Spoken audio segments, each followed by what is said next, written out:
बच्चों good evening, happy Janmashtami. आज दुनिया के सबसे बड़े, पूरे दुनिया नहीं पूरे यूनिवर्स के सबसे बड़े मोटिवेटर का जन्मदिन है, जिन्होंने पहला मोटिवेशन दिया था, सही है, महाभारत के मैदान में अर्जुन को। उसी तरीके से आपको भी सीखना है। जिंदगी की सबसे बेहतरीन किताब भगवत गीता सबको सिखाती है, ठीक है। उसी तरीके से अब हम लोग आगे पढ़ने जा रहे हैं सरफेस केमिस्ट्री, ठीक है बच्चों। सरफेस केमिस्ट्री में आज हम पढ़ने जा रहे हैं टॉपिक, हम लोगों ने अभी तक फिजिक्स ऑप्शन और केमीज ऑप्शन के बारे में पढ़ लिया बच्चों हमने अभी तक क्या क्या पढ़ लिया? फिजिक्स ऑप्शन और केमीज ऑप्शन पढ़ लिया, जो कि इंपॉर्टेंट था ना। देखो मैं अभी भी एक फिजिक्स ऑप्शन और केमीज ऑप्शन की कहानी में, अब हम जो टॉपिक पढ़ने जा रहे हैं वो पढ़ने जा रहे हैं फैक्टर्स अफेक्टिंग एडसॉर्प्शन, है ना बच्चों। फैक्टर्स अफेक्टिंग एडसॉर्प्शन, बोलो बच्चों। इसमें सबसे पहला फैक्टर है जो सबसे ज्यादा इंपॉर्टेंट है, मैं वो वाला पहले पढ़ाऊंगा। सबसे पहला फैक्टर जो है वो है नेचर ऑफ एडसॉर्बेट। आईआईटी ने इस बार क्वेश्चन पूछा था एडवांस में से बच्चों। नेचर ऑफ एडसॉर्बेट जी ने पूछा था एडवांस में बच्चों। अब नेचर ऑफ एडसॉर्बेट कैसे, मैं हम जनरली बात कर रहे हैं गैस की एडसॉर्प्शन की ऑन सॉलिड। हम जनरली किसकी बात कर रहे हैं? गैस के एडसॉर्प्शन की बात कर रहे हैं, किसके सरफेस पर? सॉलिड के सरफेस पे ना बच्चों। नेचर ऑफ एडसॉर्बेट में मैंने अभी बताया था, जो गैस जितनी इजीली लिक्विफेबल होगी, जिस गैस का लिक्विफिकेशन, ईज ऑफ लिक्विफिकेशन जिस गैस का ज्यादा होगा वो उतनी ज्यादा इजीली लिक्विफेबल होगी। लिक्विफेबल का मतलब जानते हो ना, लिक्विड में कन्वर्ट होना। वो उतनी ज्यादा इजीली लिक्विफेबल होगी। और जो जितनी, मैं बच्चों फिर बताना चाहता हूं, जिस गैस का ईज ऑफ लिक्विफिकेशन ज्यादा, उसका लिक्विफेबल होना इजी, और लिक्विफेबल होना इजी मतलब उसका एडसॉर्प्शन ज्यादा। अब मुझे एक चीज समझाओ, यहां पर मैंने बोला जिस गैस का लिक्विफिकेशन आसान, मतलब वो जो आसानी से लिक्विड में कन्वर्ट हो जाए। जिस गैस का ईज ऑफ लिक्विफिकेशन आसान, वो उतनी ज्यादा लिक्विफेबल। जो जितनी ज्यादा लिक्विफेबल उसका एडसॉर्प्शन उतना ज्यादा। ऐसा कैसे? अब ये बताओ कैसे मालूम चलेगा कि किस गैस का ईज ऑफ लिक्विफिकेशन ज्यादा है? बच्चों ऐसा होता क्यों है? रीजन बता दूं। जो गैस जितनी इजीली लिक्विफेबल होती है उसके मॉलिक्यूल्स में इंटरमॉलिक्यूलर अट्रैक्शन ज्यादा, उसमें इंटरमॉलिक्यूलर अट्रैक्शन ज्यादा। और बच्चों अगर इंटरमॉलिक्यूलर अट्रैक्शन ज्यादा, तो ऐसी गैसेस सरफेस के साथ आसानी से ऐसी गैसेस सरफेस के साथ आसानी से फोर्सेस जनरेट कर लेती हैं। ऐसी गैसेस सरफेस के साथ आसानी से एडसॉर्ब हो जाती, बोलो बच्चों, फोर्सेस जनरेट कर लेती हैं, आसानी से एडसॉर्ब हो जाती हैं। तो जिन गैसेस का इंटरमॉलिक्यूलर अट्रैक्शन ज्यादा, उनका ईज ऑफ लिक्विफिकेशन ज्यादा, वो इजीली लिक्विफेबल, उनका एडसॉर्प्शन आसान। तो बच्चों मैं आपको बताना चाहता हूं, जितनी भी पॉइजनस गैसेस होती हैं, वो इजीली लिक्विफेबल होती हैं। और ऐसी गैसेस इजीली सरफेस के साथ फोर्सेस जनरेट कर लेती हैं और एडसॉर्ब हो जाती हैं। तो मैं क्या बताना चाहता हूं, जिस गैसेस का ईज ऑफ लिक्विफिकेशन ज्यादा, वो इजीली लिक्विफेबल, उनका एडसॉर्प्शन ज्यादा। ऐसी गैसेस सरफेस के साथ आसानी से फोर्सेस जनरेट कर लेती हैं और एडसॉर्ब हो जाती हैं। अब ये ईज ऑफ लिक्विफिकेशन किसका ज्यादा? जिसका क्रिटिकल टेम्परेचर ज्यादा। जिस गैस का क्रिटिकल टेम्परेचर ज्यादा, उसका ईज ऑफ लिक्विफिकेशन ज्यादा। ऐसी गैसेस इजीली लिक्विफेबल होती हैं, ऐसी गैसेस सरफेस के साथ आसानी से फोर्सेस जनरेट कर लेती हैं, उनका एडसॉर्प्शन ज्यादा। जिस गैस का टीसी ज्यादा, उसका ईज ऑफ लिक्विफिकेशन इजी, लिक्विफेबल आसानी से होगी, एडसॉर्प्शन ज्यादा। Intermolecular attraction between the molecule ज्यादा, ऐसी गैसेस सरफेस के साथ आसानी से एडसॉर्ब हो जाती हैं। ऐसी गैसेस सरफेस के साथ इजीली फोर्सेस जनरेट कर देती हैं। टीसी का फॉर्मूला क्या? 8a/27 अभी समझाया था मैंने। ए क्या है? वैन डर वाल्स कांस्टेंट, जो किसको बताता है? Intermolecular attraction. ए क्या है? वैन डर वाल्स कांस्टेंट, जो किसको बताता है? इंटरमॉलिक्यूलर अट्रैक्शन को। अब जिसका टीसी ज्यादा उसका ए ज्यादा, जिसका टीसी ज्यादा उसका ए ज्यादा, और जिसका ए ज्यादा वो गैस इजीली लिक्विफेबल, जिसका ए ज्यादा वो गैस इजीली लिक्विफेबल। और ऐसी गैसेस अगर सरफेस के कांटेक्ट में आती है तो ये इजीली एब्जॉर्ब हो जाती है, ये उसके साथ आसानी से van der Waals forces generate कर लेती है। इसीलिए आपने सोचा होगा कि गैस मास्क में, गैस मास्क जो होता है उसमें जो एक्टिवेटेड चारकोल होता है ना बच्चों, क्या एक्टिवेटेड चारकोल, जो बच्चों गैस मास्क होता है उसमें जो एक्टिवेटेड चारकोल होता है ना वो एब्जॉर्ब कर लेता है किन गैसेस को, SO2 को, अमोनिया को, एक्सेट्रा। क्यों? ये गैसेस इजीली लिक्विफेबल होती हैं। और इजीली लिक्विफेबल कैसे मालूम चली? क्योंकि इनका टीसी ज्यादा होता है। इन गैसेस, ये गैसेस को आसानी से, पॉइजनस गैसेस है ना, तो गैस मास पर जबकि O2 and N2 not easily liquefiable, not easily liquefiable, इनको लिक्विफाई करना बहुत डिफिकल्ट है, नॉट इजीली लिक्विफेबल। और क्यों नॉट इजीली लिक्विफेबल? क्योंकि इनका क्रिटिकल टेम्परेचर कम है। क्रिटिकल टेम्परेचर कम है तो ऐसी गैसेस को लिक्विफाई करना मुश्किल है। ऐसी गैसेस सरफेस के साथ आसानी से अट्रैक्ट नहीं होती है, ऐसी गैसेस सरफेस पर आसानी से फोर्सेस जनरेट नहीं करती है, ये कम एब्जॉर्ब होती है। इसीलिए गैस मास्क में जो एक्टिवेटेड चारकोल होता है वो इसको एब्जॉर्ब नहीं करता। बच्चों बहुत इंपॉर्टेंट क्वेश्चन है, जी एडवांस में पूछा गया। नेचर ऑफ एब्जॉर्बेट, और बच्चों अभी इसका क्वेश्चन 2019 जी मेंस में भी आया है, जी मेंस में भी आया 2019 में। जिस गैस का ईज ऑफ लिक्विफिकेशन ज्यादा होगा, जो गैस आसानी से लिक्विफेबल होगी, वो सरफेस के साथ आसानी से फोर्सेस जनरेट कर लेती है, वो गैस ज्यादा एब्जॉर्ब होगी। जितनी भी पॉइजनस गैसेस हैं वो उनका लिक्विफिकेशन आसान होता है, उनका लिक्विफिकेशन आसान होता है क्योंकि उनका क्रिटिकल टेम्परेचर ज्यादा होता है। ऐसी गैसेस सरफेस के साथ आसानी से फोर्सेस जनरेट करके एब्जॉर्ब हो जाएंगी। बट आपकी oxygen, nitrogen gas easily liquefiable gases नहीं है क्योंकि उनका क्रिटिकल टेम्परेचर कम है, इसीलिए वो आसानी से एब्जॉर्ब नहीं होती हैं। मेरी बात समझो। नेचर ऑफ गैस का समझ में आया? नेचर ऑफ एब्जॉर्बेट कैसे डिपेंड करता है, फैक्टर्स अफेक्टिंग एब्जॉर्प्शन, टीसी। अब मैं बच्चों यहाँ पे एक टेबल बना रहा हूं, आपको मैं टीसी का ऑर्डर बताता हूं। सबसे कम जो टीसी होता है वो हाइड्रोजन का होता है, शायद 33 केल्विन होता है। सबसे कम टीसी हाइड्रोजन का होता है, टीसी का ऑर्डर है ये, ऑर्डर है टीसी का। सबसे कम हाइड्रोजन का होता है, उसके बाद नाइट्रोजन का होता है, उसके बाद बच्चों कार्बन मोनोऑक्साइड का होता है, उसके बाद CH4 का होता है, उसके बाद CO2 का होता है। आपको याद करने की जरूरत नहीं, ये टेबल दिया जाता है, क्रिटिकल टेम्परेचर सभी का लिखा हुआ होगा। सबसे कम क्रिटिकल टेम्परेचर हाइड्रोजन का होता है, देन नाइट्रोजन का होता है, देन CO का होता है, देन CH4 का होता है, देन CO2 का होता है, देन अमोनिया का होता है, और देन SO2 का होता है। तो अगर मैं तुमसे क्वेश्चन पूछूं बच्चों कि CO2 और अमोनिया में से कौन आसानी से एब्जॉर्ब होगा, मुझे बताओ जरा आंसर। CO2 और अमोनिया में से कौन आसानी से एब्जॉर्ब होगा, बताओ बच्चों। CO2 और अमोनिया में से कौन आसानी से एब्जॉर्ब होगा? बहुत इजी क्वेश्चन है बच्चों, बताओ। CO2 और अमोनिया में से अमोनिया आसानी से एब्जॉर्ब होगी क्योंकि ये इसका इजीली लिक्विफेबल है, इजीली लिक्विफेबल है। कैसे मालूम चला ये इजीली लिक्विफेबल है? ये कैसे मालूम चला ये इजीली लिक्विफेबल है? क्योंकि इसका टीसी ज्यादा है। तो जो गैस इजीली लिक्विफेबल होगी उसका क्रिटिकल टेम्परेचर ज्यादा होगा, उसका ईज ऑफ लिक्विफिकेशन आसान होगा। बच्चों क्या IIT ने क्या क्वेश्चन पूछा मैं बताऊं आपको। उन्होंने एक टेबल दे दिया जी 2019 में, उन्होंने एक टेबल दे दिया और सभी का क्रिटिकल टेम्परेचर दे दिया। बच्चों उन्होंने एक टेबल दे दिया, उसमें सभी का क्रिटिकल टेम्परेचर दे दिया और पूछा कौन सी गैस सबसे आसानी से एब्जॉर्ब होगी, सबसे ज्यादा कौन सी गैस एब्जॉर्ब होगी। तो सबसे ज्यादा कौन सी गैस एब्जॉर्ब होगी? जिसका ईज ऑफ लिक्विफिकेशन ज्यादा, और ईज ऑफ लिक्विफिकेशन किसका ज्यादा? जिसका टीसी ज्यादा, उसका ए ज्यादा, उसका ईज ऑफ लिक्विफिकेशन ज्यादा, और ईज ऑफ लिक्विफिकेशन ज्यादा इजीली लिक्विफेबल।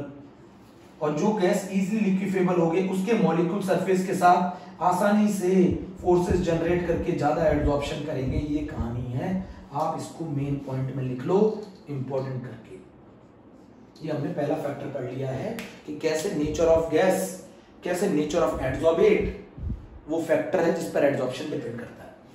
पहला फैक्टर हो गया फर्स्ट, जल्दी से कर लो।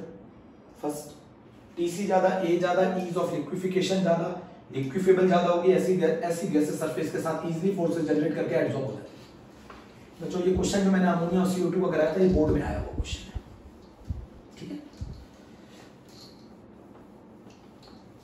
अब मेरी बात सुनो, यहां पर एक कहानी और आती है और वो आती है नेचर ऑफ एड्सॉर्बेंट।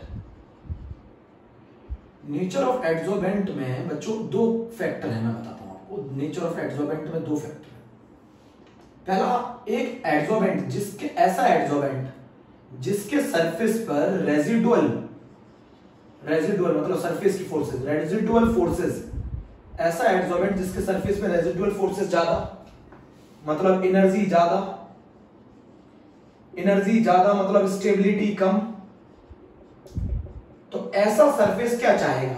अपनी फोर्सेस को कम करना चाहेगा, अपनी एनर्जी को कम करना चाहेगा, स्टेबिलिटी को क्या करना चाहेगा? बढ़ाना चाहेगा। बोलो बच्चों, बोलो। ऐसा एड्सॉर्बेंट जिसके सरफेस पे रेजिडुअल फोर्सेस ज्यादा है, तो इसका मतलब एनर्जी ज्यादा है, एनर्जी ज्यादा है मतलब इसका मतलब स्टेबिलिटी कम है, इसका मतलब स्टेबिलिटी कम है। और अगर स्टेबिलिटी कम है तो ऐसा सरफेस क्या चाहेगा? ऐसा सरफेस क्या चाहेगा? ऐसा सरफेस चाहेगा कि वो अपनी एनर्जी को कम करे और एड्सॉर्प्शन को बढ़ा दे। ऐसा सरफेस क्या चाहेगा? वो अपनी एनर्जी को कम करना चाहेगा और स्टेबिलिटी को बढ़ाना चाहेगा, तो वो मॉलिक्यूल्स को जल्दी अट्रैक्ट करेगा। तो ऐसा एड्सॉर्बेंट जिसके सरफेस पे रेजिडुअल फोर्सेस ज्यादा हैं, मतलब सरफेस पर अनबैलेंस्ड फोर्सेस ज्यादा हैं, तो एनर्जी ज्यादा होगी, स्टेबिलिटी कम होगी, तो वो अपने आप को स्टेबल करने के लिए सरफेस के नियर जो मॉलिक्यूल उनको अट्रैक्ट करना चाहेगा, सरफेस के नियर जो मॉलिक्यूल उन्हें उनका अट्रैक्ट करने से एड्सॉर्प्शन बढ़ेगा। तो ऐसा एड्सॉर्बेंट जिसके सरफेस पे रेजिडुअल फोर्सेस ज्यादा होंगी, उसकी एनर्जी ज्यादा होगी, अनबैलेंस फोर्सेस ज्यादा होगी, एनर्जी ज्यादा होगी, स्टेबिलिटी कम होगी, वो अपने आप को बैलेंस करने के लिए, अपनी एनर्जी को कम करने के लिए, अपनी स्टेबिलिटी को बढ़ाने के लिए एड्सॉर्प्शन ज्यादा करेगा। पहला फैक्टर। बच्चों इसमें जो दूसरा फैक्टर है नेचर ऑफ एड्सॉर्बेंट में, वो है सरफेस एरिया। अगर आप एड्सॉर्बेंट को फाइनली डिवाइडेड फॉर्म में ले लेंगे, अगर आप एड्सॉर्बेंट को फाइनली डिवाइडेड फॉर्म में ले लेंगे तो सरफेस एरिया इंक्रीज कर जाता है। सरफेस अगर इंक्रीज करेंगे तो बताओ बच्चों क्या बढ़ जाएगा? एड्सॉर्प्शन बढ़ जाएगा। तो नेचर ऑफ एड्सॉर्बेंट में सरफेस एरिया इंक्रीज करेंगे तो एड्सॉर्प्शन बढ़ जाएगा। कैसे? मान लो पहले यहां था ये एक सरफेस था, ठीक है। अब आपने इसको फाइनली डिवाइडेड फॉर्म में कन्वर्ट कर दिया, तो ये सारे सरफेसेस मिल गए। आपने इसको फाइनली डिवाइडेड फॉर्म में कन्वर्ट कर दिया, बोलो बच्चों, आपने इसको फाइनली डिवाइडेड फॉर्म में कन्वर्ट कर दिया। जब आप इसको फाइनली डिवाइडेड फॉर्म में कन्वर्ट करेंगे तो सरफेसेस बढ़ जाएंगे, और अगर सरफेसेस बढ़ गए तो सरफेस एरिया बढ़ जाएगा। और आपको मालूम है एड्सॉर्प्शन सरफेस फिनोमेनन है, तो अगर सरफेस ज्यादा होंगे तो एड्सॉर्प्शन ज्यादा होगा। बोलो बच्चों, बोल नहीं रहे हो।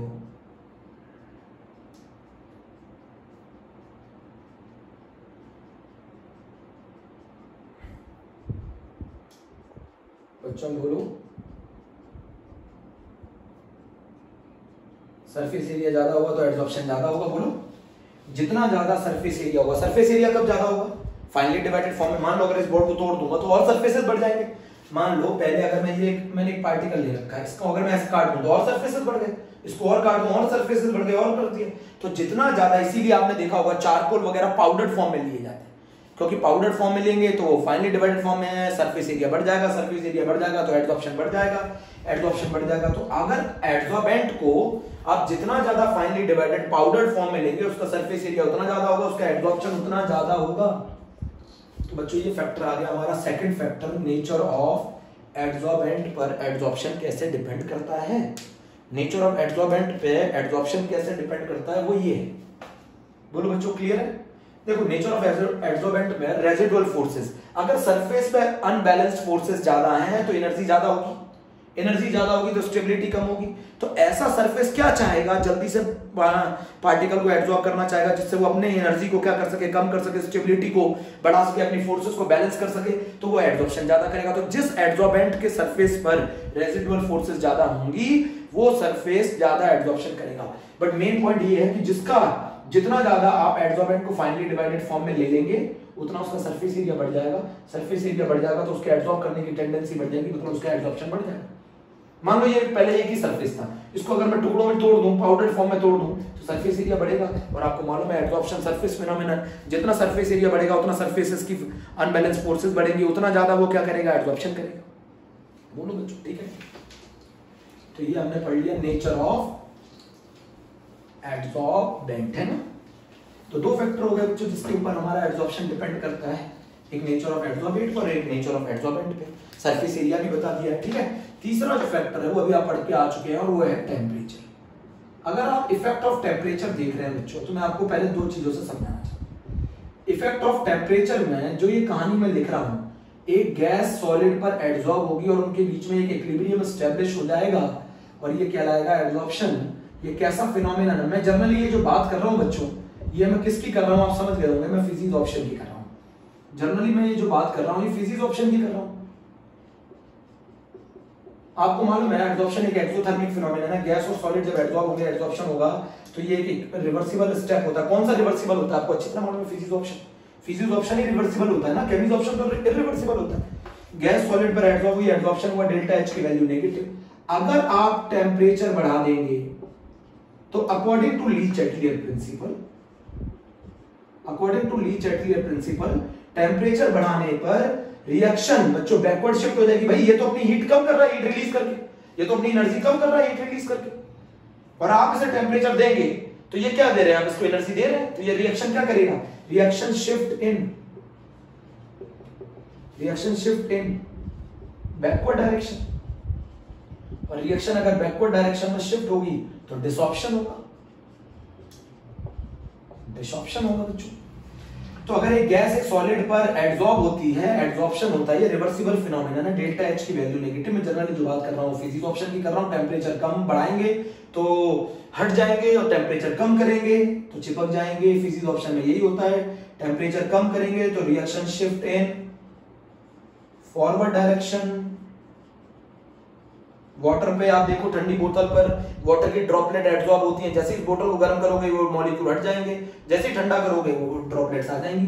Reaction shift in forward direction, adsorption increase कर जाएगा। ठीक है, आप इस कहानी को ऐसे लिख सकते हैं ना, ये बोर्ड के स्कूल में आता है। अगर हम इसका ग्राफ बनाएं इफेक्ट ऑफ टेम्परेचर का, तो x/m extent of adsorption versus temperature का। तो फिजिक्स ऑप्शन के केस में मैंने आपको बताया था जैसे जैसे आप टेम्परेचर बढ़ाएंगे x/m की वैल्यू घटेगी। फिजिक्स ऑप्शन के लिए जैसे जैसे आप टेम्परेचर बढ़ाएंगे वैसे वैसे x/m की वैल्यू घटेगी। टेम्परेचर बढ़ाएंगे हट जाएंगे, टेम्परेचर कम करेंगे चिपक जाएंगे, टेम्परेचर बढ़ाएंगे हट जाएंगे, टेम्परेचर कम करेंगे चिपक जाएंगे। बोलो, बट मैंने आपको यहां पर केमिक्स ऑप्शन में एक स्पेशल बात बताई थी। केमिक्स ऑप्शन में मैंने आपको स्पेशल बात बताई थी। केमिक्स ऑप्शन में मैंने आपको बताया था कि x/m की वैल्यू शुरुआत में टेम्परेचर to के साथ बढ़ती है फिर घटती है। क्यों? क्योंकि initial temperature provide necessary activation energy which is required for the bond formation. तो शुरुआत में जो एनर्जी है, टेम्परेचर बढ़ाने पे जो एनर्जी आप दोगे वो नेसेसरी एक्टिवेशन एनर्जी इसको प्रोवाइड करेंगे। इसके केस में एक्टिवेशन एनर्जी जीरो नहीं होती। केमिकल बॉन्ड बनाने के लिए एक्टिवेशन एनर्जी चाहिए। तो शुरुआत में जो टेम्परेचर है बच्चों, यहां तक जो टेम्परेचर है ये इसको नेसेसरी एक्टिवेशन एनर्जी दे रहा है जो इसको बॉन्ड बनाने के लिए चाहिए। बाद में जो टेम्परेचर है, बाद वाला ये टेम्परेचर, ये इसके बॉन्ड्स को ब्रेक करना चालू कर देगा। अगर आप बहुत ज्यादा टेम्परेचर करोगे तो केमिकल बॉन्ड्स भी ब्रेक हो जाते हैं। तो ये x/m का वेरिएशन है टेम्परेचर के साथ और केमिक्स ऑप्शन। फिजिक्स ऑप्शन के लिए ये और ये थ्योरी लिख सकते हो, केमिक्स ऑप्शन के लिए ये लिखोगे। फर्दर राइज इन टेम्परेचर,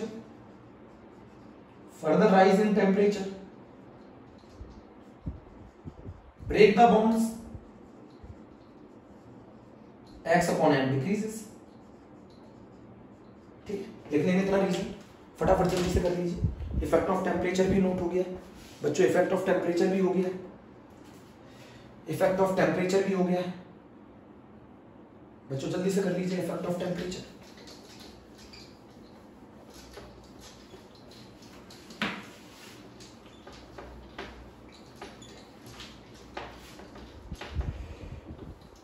तीन फैक्टर्स हो गए बच्चों बहुत अच्छे से। अब बहुत इंपॉर्टेंट, बहुत इंपॉर्टेंट बच्चों, बहुत ज्यादा इंपॉर्टेंट, और वो केस है इफेक्ट ऑफ प्रेशर। बच्चों इफेक्ट ऑफ प्रेशर, बच्चों जब हम इफेक्ट ऑफ प्रेशर पढ़ते हैं तो टेम्परेचर कांस्टेंट लेते हैं, मतलब एक पर्टिकुलर टेम्परेचर पे लेते हैं। जब हम लोग इफेक्ट ऑफ प्रेशर पढ़ते हैं तब हम टेम्परेचर को कांस्टेंट लेते हैं, टेम्परेचर को कांस्टेंट लेते हैं। इफेक्ट ऑफ प्रेशर जब हम पढ़ते हैं तो टेम्परेचर को कांस्टेंट लेते हैं। टेम्परेचर का कांस्टेंट का मतलब हम इसको बोल सकते हैं आइसोथर्म। आइसोथर्म का मतलब है temperature constant, a particular temperature है, ऐसे लिख सकते हैं, पर्टिकुलर टेम्परेचर आइसोथर्म। ठीक है, अब जरा मेरी बात समझो। इफेक्ट ऑफ प्रेशर में, इफेक्ट ऑफ प्रेशर का जो वेरिएशन हमें सबसे अच्छा समझाया बच्चों, वो समझाया एक साइंटिस्ट ने, जिनको हमने कौन सा कर्व का नाम दिया बच्चों, ये सबसे ज्यादा अभी तक एब्जॉर्प्शन में जो भी टॉपिक आपने पढ़े हैं उसमें मैं ये कहूंगा, कीप इन माइंड 100% ये वाला टॉपिक है। और ये एब्जॉर्प्शन कहलाता है फ्रेंडलिच, एक साइंटिस्ट थे सर फ्रेंडलिच एब्जॉर्प्शन आइसोथर्म। ये किसका इफेक्ट हमें समझाता है, ये किसका इफेक्ट हमें समझाता है, फ्रेंडलिच एब्जॉर्प्शन आइसोथर्म। ये हमें क्या समझाता है, इफेक्ट ऑफ प्रेशर। बच्चों बहुत इंपॉर्टेंट है, इफेक्ट ऑफ प्रेशर है। फ्रेंडलिच एब्जॉर्प्शन आइसोथर्म हम लोगों को क्या समझाता है, इफेक्ट ऑफ प्रेशर समझाता है। मेरी बात समझिए, फ्रेंडलिच एब्जॉर्प्शन आइसोथर्म हम लोगों को इफेक्ट ऑफ प्रेशर समझाता है। अब बच्चों इसका क्या कहना था, इसका कहना था, पहले एक कर्व समझते हैं, कर्व समझते हैं। ये मैंने एक x/m ले लिया और यहां पर मैंने प्रेशर ले लिया, ठीक है बच्चों। जब प्रेशर लो होता है, जब सरफेस खाली है, तो x/m की value, pressure low, at low pressure, जब इन्होंने वेरिएशन देखा लो प्रेशर पर, तो इन्होंने देखा कि x/m की वैल्यू जो है वो प्रेशर के डायरेक्टली प्रोपोर्शनल है। मतलब शुरुआत में जितना प्रेशर आप बढ़ाओगे उतना x/m की वैल्यू बढ़ेगी। ये इन्होंने इस कर्व से देखा। शुरुआत में जब प्रेशर लो था, लो प्रेशर पर इन्होंने देखा कि x/m की वैल्यू जितना प्रेशर बढ़ा रहे हो उतना ही x/m की वैल्यू बढ़ रही है। ये तो कहानी होगी लो प्रेशर पे। लो प्रेशर पर x/m is directly proportional to the p। Low pressure पे जितना प्रेशर बढ़ा रहे हो उसके प्रोपोर्शनल में बढ़ रहा है x/m। बट जब आपने प्रेशर, अब कहानी आ गई सेकंड, एट हाई प्रेशर, बहुत ज्यादा प्रेशर कर दिया, बहुत ज्यादा प्रेशर कर दिया बच्चों, ऐसे आप कर्व बना सकते हैं।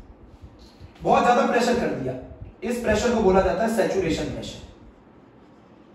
सैचुरेशन प्रेशर है ना, मतलब इसके बाद, बहुत हाई प्रेशर की बात कर रहा हूं, इस सैचुरेशन प्रेशर के बाद, इस सैचुरेशन प्रेशर के बाद, सैचुरेशन प्रेशर क्या है, सैचुरेशन प्रेशर वो प्रेशर है जिसके बाद, जिस प्रेशर के बाद आप कितना भी प्रेशर बढ़ा लो, कितना भी प्रेशर बढ़ा लो, x/m की वैल्यू पर कोई इफेक्ट नहीं आएगा। आप कितना भी प्रेशर बढ़ा लो, x/m की वैल्यू पे कोई फर्क नहीं आएगा। मतलब कोई absorption, further absorption not takes place, further absorption not takes place. ये कहानी हो गई हाई प्रेशर पे। तो हाई प्रेशर पे क्या कहानी होगी, हाई प्रेशर पे क्या कहानी होगी, लो प्रेशर पे x/m is proportional to the p की पावर 1। लो प्रेशर पे x/m की वैल्यू p की पावर 1 के डायरेक्टली प्रोपोर्शनल है। बोलो बच्चों। बट अगर मैं बात करूं बहुत ही हाई प्रेशर पर, बहुत ही हाई प्रेशर पे, तो बहुत ही हाई प्रेशर पर eight high pressure x/m is independent of pressure. बहुत ज्यादा प्रेशर पर बच्चों, बहुत ज्यादा प्रेशर पर x/m की वैल्यू इंडिपेंडेंट होती है प्रेशर की, और बहुत ही लो प्रेशर पर x/m की value is proportional to the p की पावर 1।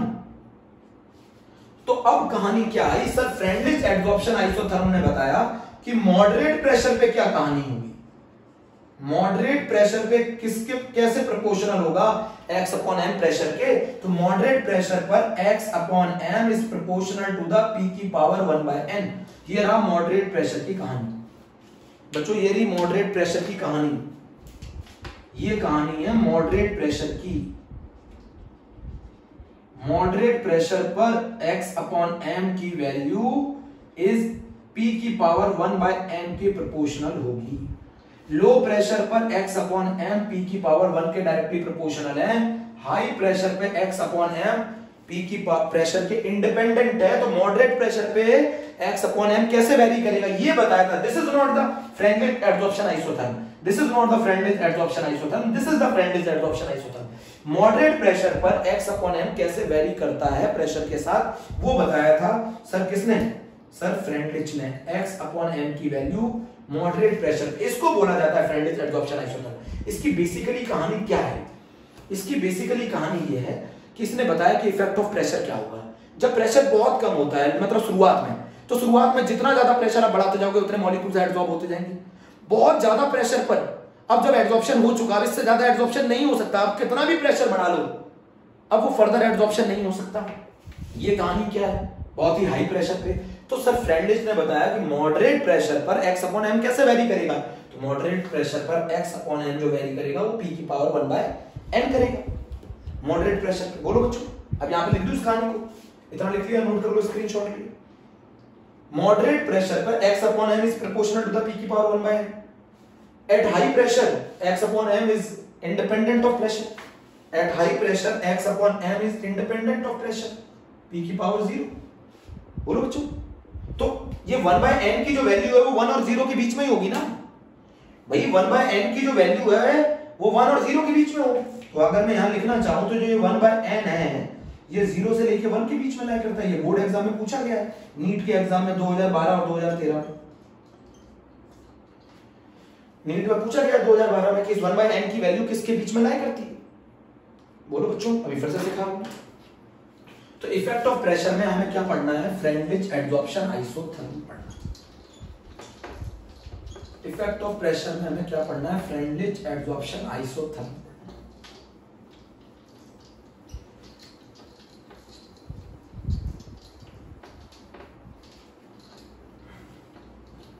बोलो, इफेक्ट ऑफ प्रेशर में हमें क्या पढ़ना है, फ्रेंडलिस्ट एडसॉर्प्शन आइसोथर्म पढ़ना है। अब फ्रेंडलिस्ट एडसॉर्प्शन आइसोथर्म क्या कहता था, वो कहता था x अपॉन m का जो वेरिएशन है प्रेशर के साथ वो 3 अलग अलग प्रेशर पे है। ऐसे इस प्रेशर को नाम दे दिया सैचुरेशन प्रेशर। तो ये तो कहानी हो गई, आप मानो यहां तक ये कहानी हो गई लो प्रेशर पे ना बच्चों, ये कहानी हो गई लो प्रेशर पे।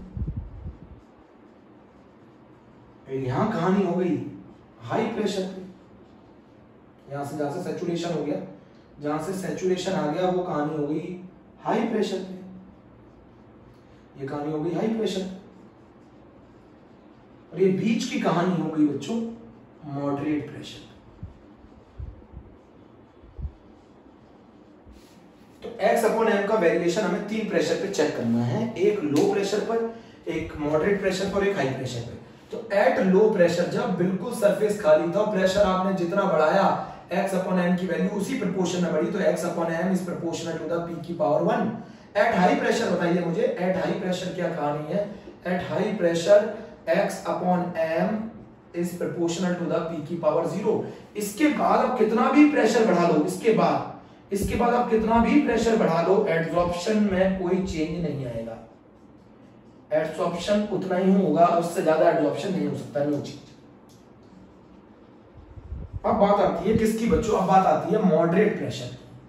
मॉडरेट प्रेशर पर x अपॉन m जो है वो प्रोपोर्शनल होता है p की पावर 1/n के, लो प्रेशर पे x अपॉन m प्रोपोर्शनल होता है p की पावर 1 के, हाई प्रेशर पे x अपॉन m प्रोपोर्शनल होता है p की power 0।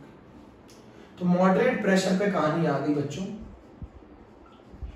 x upon m is proportional to the p की पावर 1/n। इस 1/n की जो वैल्यू है वो 0 से लेके 1 के बीच में लाई करेगी। कॉमन सी बात है, लो प्रेशर पे 1, हाई प्रेशर पे 0, तो मॉडरेट प्रेशर पे जो वैल्यू होगी वो इन दोनों के बीच में लाई करेगी। यहां तक की बात होगी। n की जो बच्चों वैल्यू है, n की जो वैल्यू है वो आपकी 1 से बड़ी और इनफाइनाइट से छोटी होगी।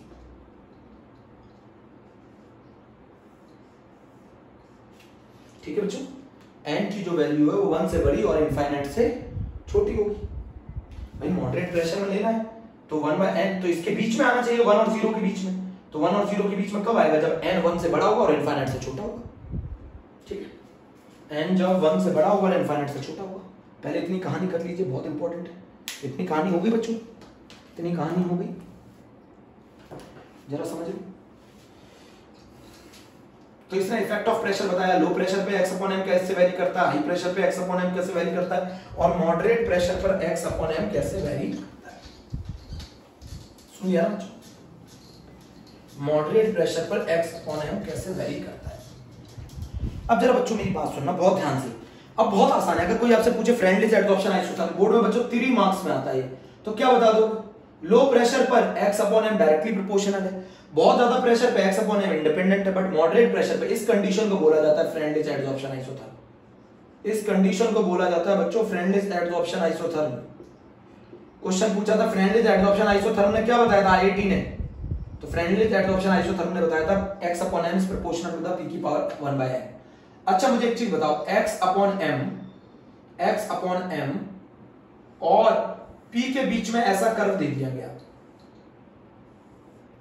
बोर्ड में, है ना, ये T1 टेम्परेचर पे, ये T2 टेम्परेचर पे, ये T3 टेम्परेचर पे, ठीक है। अब जरा मुझे बताओ, प्रेशर तो तीनों के लिए सेम है, अगर एक लाइन खींच लो, ऐसा तरीका बताओ, ऐसा लाइन खींच लो, इसका मतलब है प्रेशर तीनों के लिए सेम है, प्रेशर सभी के लिए सेम है। तो बताओ सबसे ज्यादा x अपॉन m किसके लिए है, सबसे ज्यादा x अपॉन m इस टेम्परेचर के लिए, सबसे ज्यादा x अपॉन m इसके लिए है, फिर इसके लिए है, फिर इसके लिए, और आपको अच्छी तरह मालूम है x अपॉन m की value is inversely proportional to the temperature. x upon m की value is inversely proportional to the temperature.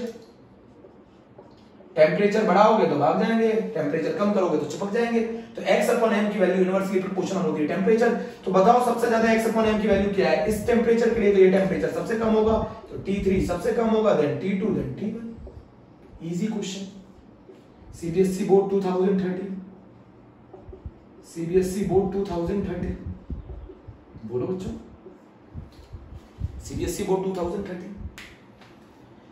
तो फ्रेंडली एडसॉर्प्शन आइसोथर्मल की कंडीशन क्या है, x upon m is proportional to the p की power 1/n। भाई लो pressure पे x upon m p की पावर 1 के डायरेक्टली प्रोपोर्शनल है, high pressure x upon m is directly proportional p की पावर 0 इंडिपेंडेंट है, मॉडरेट प्रेशर पे किसके इन और इसके बीच में ही तो लाई करेगा p की पावर 1/n, और 1/n की जो वैल्यू है 0 से लेके 1 के बीच में लाई करेगी, और n की जो वैल्यू है वो 1 से लेके इनफाइनाइट तक लाई करेगी। बोलो बच्चों, ठीक है, ये नोट कर लिया आपने यहां पर। अब बहुत इंपॉर्टेंट फिर से बात आ गया बच्चों, अगर मैं आपसे बोलूं x upon m Freundlich adsorption isothermal की कंडीशन यही है ना, x upon m is equals to p की पावर 1/n, प्रोपोर्शनलिटी का साइन हटाओ, कांस्टेंट आएगा k p की पावर 1/n, कांस्टेंट है k।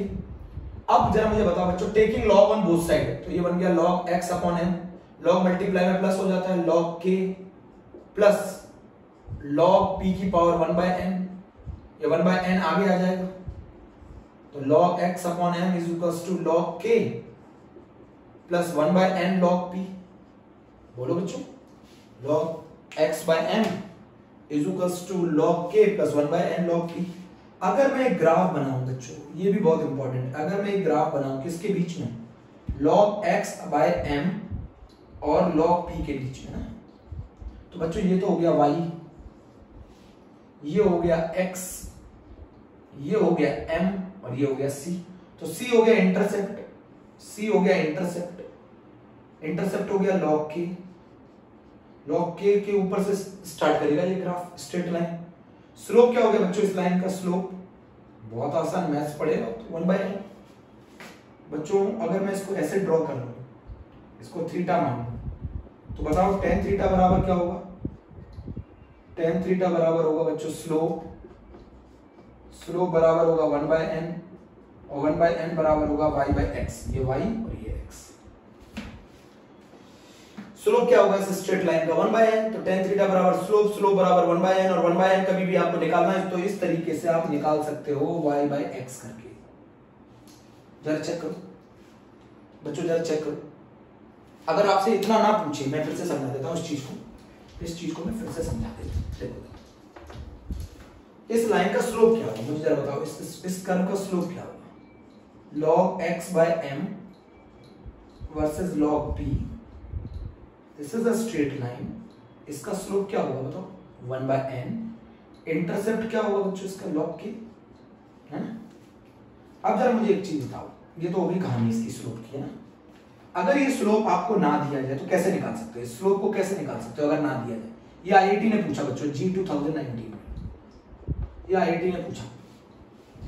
अच्छा मुझे एक चीज बताओ, log x upon m log p ये कैसे निकाला जा सकता है? स्लोप ऐसे निकाला जा सकता है।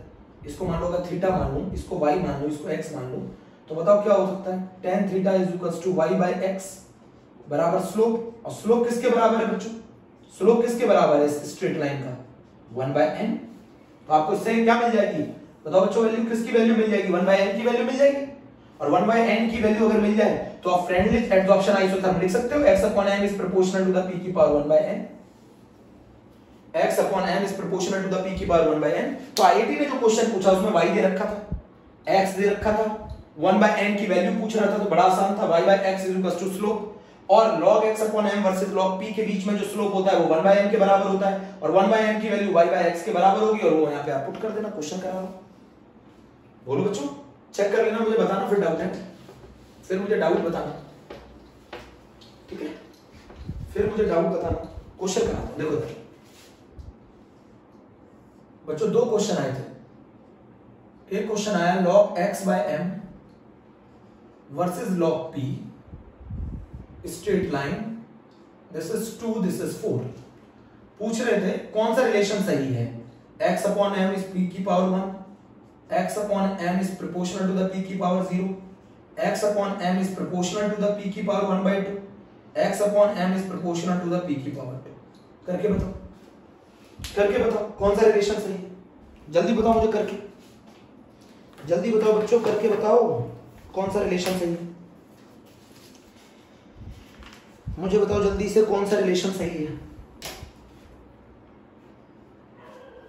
पानी बनाना। x अपॉन m कौन सा रिलेशन सही है? बहुत आसान, बहुत आसान। इसको क्या मान लिया? थीटा। तो बताओ स्लोप बराबर क्या हो जाएगा? बताओ स्लोप बराबर, यहाँ लिख दूं? बताओ कौन सा रिलेशन सही है? जल्दी बताओ। आंसर है p की पावर। अच्छा इसका क्या होगा स्लोप, जरा मुझे बताओ। इसका स्लोप होगा y by x। y by x का मतलब है 2 बाय 4। कितना आ गया? 1 बाय 2। और इसका log x upon m versus log p का स्लोप क्या होता है? log x upon m versus log p का जो स्लोप होता है वो होता है 1 बाय n। तो 1 बाय n की वैल्यू मिल गई 1 बाय 2। तो हमारे फ्रेंडलिच एडसॉर्प्शन आइसोथर्म की कंडीशन क्या है? x upon m is proportional to the p की power 1 by n। x upon m is proportional to the p की पावर 1 बाय 2 आ गया। आंसर बहुत ही आसान क्वेश्चन था, लल्लू क्वेश्चन, लल्लू क्वेश्चन था बच्चों। चेक करो बच्चों, चेक करो।